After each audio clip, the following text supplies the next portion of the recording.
In the summer of 811, the Emperor of Byzantium burned his enemy's capital to the ground and was offered peace twice. He refused both times. 11 days later, he was dead. His army was gone, and the man who had begged him to stop was drinking from his skull for the rest of his life. This is the story of what happens when victory turns into arrogance. To understand why this disaster happened, you need to understand both men clearly. Nikephoros I became Emperor of Byzantium in 802. And to understand how he got there, you need to know one thing about Byzantine politics. Emperors were not always crowned by birthright. Sometimes they were crowned by whoever had the nerve and the allies to take power first. Nikephoros came to power by helping remove the ruler who came before him, Empress Irene. And Irene herself had come to power years earlier by removing her own predecessor. So you have a man who overthrew a woman who had herself come to power by overthrowing someone else. 2 coups back to back. In Constantinople, this was not scandalous.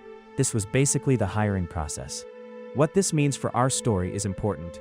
Nikephoros' hold on power was never fully secure. He had enemies at court. He didn't have the unquestioned legitimacy of a hereditary emperor, which means that when he went to war, he couldn't just win, he needed to be seen to win completely. A negotiated peace after burning the enemy capital might look back home like he'd left the job half finished. That context matters later. Krum is a harder figure to reconstruct, because Bulgaria in the early 9th century had no equivalent of the Byzantine court scribes and chroniclers who preserved so much of this period. What we know of Krum comes almost entirely from Byzantine sources, which means we're seeing him through the eyes of people who were, at various points, his enemies, his victims, and his reluctant admirers. He rose to become Khan of Bulgaria around 803, though even that date is uncertain. What is not uncertain is what he accomplished in the years immediately before 811. Between roughly 804 and 806, Krum prosecuted a series of campaigns against the Avar Khaganate to Bulgaria's northwest. The Avars had been a dominant power in the Carpathian Basin for over 2 centuries. They had attacked Constantinople itself in 626 in coordination with the Sassanid Persians, and had been a constant military factor in European politics ever since. By the time Krum was finished with them, the Khaganate had effectively ceased to exist as a political entity. He absorbed vast stretches of former Avar territory, incorporating their populations and, critically, their surviving warriors into Bulgaria. The strategic consequence of this was significant and immediate. Bulgaria's territory roughly doubled, its military manpower grew substantially, and its new ruler had just demonstrated, in the most concrete possible terms, that he was capable of destroying an established regional power. The Bulgaria that Nikephoros was looking at in 811 was not the same Bulgaria that Byzantine emperors had managed and pressured for the past century. It was larger, more powerful, and led by a man with a recent and impressive record of total, comprehensive warfare. The two states had been clashing along their shared border for several years before 811. Raids, counter-raids, disputed frontier territories, the slow accumulation of grievances that characterized medieval border conflicts. A significant Bulgarian attack on Byzantine Thrace in 807 had caused serious damage. Relations had deteriorated to the point where both sides understood a larger confrontation was coming.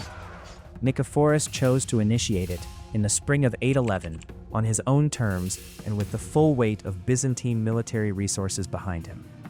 2 men, one who needed to be seen winning, one who had already proven he could wait.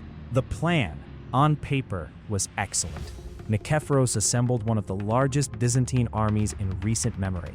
We're talking somewhere between 80,000 and 120,000 men, depending on which source you believe, though historians tend to think the real number was probably on the lower end of that, maybe around 60,000 to 80,000. Still massive. He had cavalry, infantry, elite tagmata units from the capital, and he personally led the expedition. His son Starakios was there, top military commanders, the whole operation. The target, Pliska, the Bulgarian capital. The idea was simple. You march a huge army into Bulgaria, you burn the capital, you force enough people to flee or surrender that Krum sues for peace on Byzantine terms, and you go home having demonstrated that Byzantium is not to be messed with. It was the kind of overwhelming force projection that had worked for the Byzantines before. Shock and awe. Walk in, break things, walk out. And here's the thing, the first part worked perfectly. The Byzantines crossed into Bulgaria in late June or early July of 811. Krum, looking at this enormous army, made a rational decision. He did not engage. He pulled back, avoided battle, and tried to negotiate. The Byzantine army reached Pliska and sacked it, burned it, looted it, devastated the city and its population. The accounts from this period are pretty grim, actually. Contemporary sources suggest Nikephoros allowed significant abuses of power, including the forced displacement and loss of life among prisoners and civilians. Whether this was deliberate policy or just the chaos of a captured city is debatable. But the effect was the same. Whatever goodwill or neutral sentiment Krum might have leveraged to end this peacefully evaporated.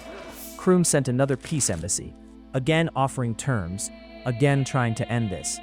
Nikephoros, flushed with victory, standing in the ruins of the Bulgarian capital, sent them back. And this is where we have to pause, because I want you to really sit with what's happening here. A man is sending you messengers saying, "Please stop, let's make a deal." And you, standing in the smoldering wreckage of his home city, having just destroyed his capital, are saying, "No, I want more." What more is there? What does he think he's going to get? Here's what I think was happening. Nikephoros was surrounded by success and surrounded by people who were telling him that success. His army was intact. His enemy was fleeing. The capital was burning. There was probably a feeling in that camp that this was a historic, comprehensive victory, that Krum was finished, that Bulgaria was finished, that this expedition would be remembered as one of the great Byzantine military triumphs. And when you feel like that, going home seems premature. So Nikephoros decided to push deeper into Bulgaria. He had just rejected peace from a burning city. He was now marching toward unfamiliar terrain, with winter approaching, against an enemy who had nothing left to lose. The moment he crossed back out of Pliska, he stopped being the hunter. He just didn't know it yet. Here's what was happening on Krum's side while Nikephoros was enjoying his tour of a foreign country.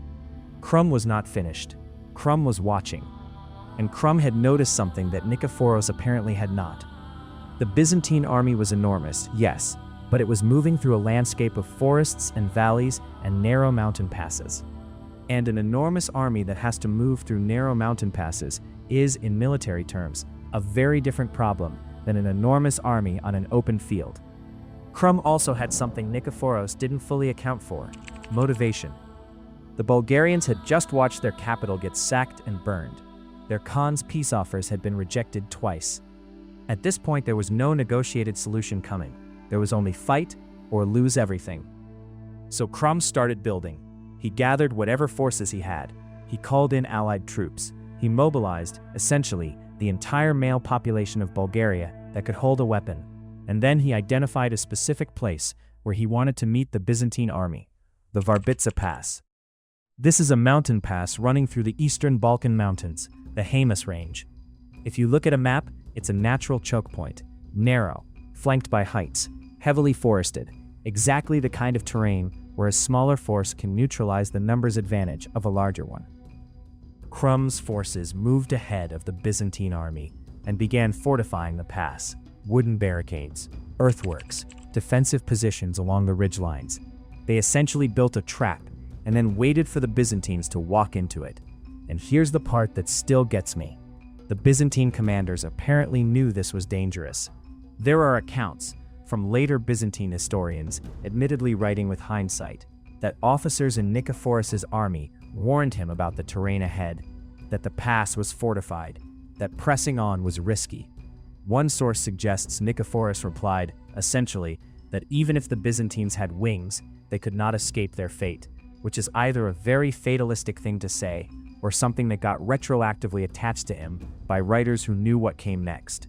His own commanders told him it was a trap. He marched in anyway. Sometimes, the most consequential decision a leader makes is the one where he stops listening. I want you to imagine this. It's the middle of the night. You're a Byzantine soldier. You've been on campaign for weeks. Your feet hurt. The terrain has gotten worse over the past few days. More forest, less open road. But the emperor says keep moving. So you keep moving. Your unit is packed together because the path is narrow and you can't spread out even if you wanted to. And then the barricades ahead light up, and the sounds start coming from the hillsides above you. The exact tactical details of what Krum did at Varbitsa are a bit murky, because Byzantine survivors were not exactly in a great position to take notes. But the broad picture is clear. The Bulgarians attacked from multiple directions simultaneously, from the barricaded front, from the forest-covered heights on both flanks, possibly from behind as well, cutting off retreat. The Byzantine army, packed into a narrow pass in the dark, had nowhere to go and no room to use its numbers. It became a catastrophe. And I mean that literally. This was not a battle with casualties on both sides and a decisive moment and then regrouping.